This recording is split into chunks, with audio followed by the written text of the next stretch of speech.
Hi, this is Rino Robles, business developer for IKEA.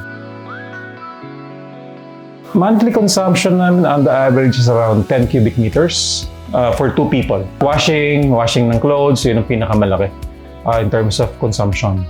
When I start using the water tap of IKEA, I really like the design because it's quite sleek, no? Yung taller yung design niya, and hindi ganun kahirap sa akin gamitin because it won't take much of my effort to bend.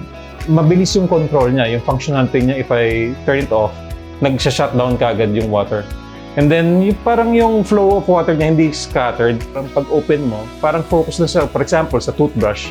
Hindi siya kalat na nakatutok lang doon sa bristles ng toothbrush.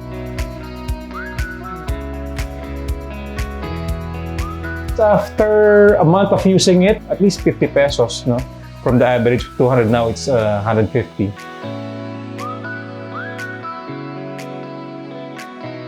I think ang learning ko really is more of to water smarter because every drop really counts. Use only the right amount of water that you need and make sure walang leak sa water system ng bahay mo.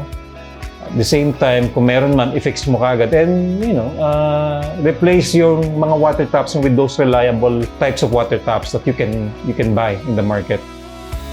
Sustainable life at home, start small, start here.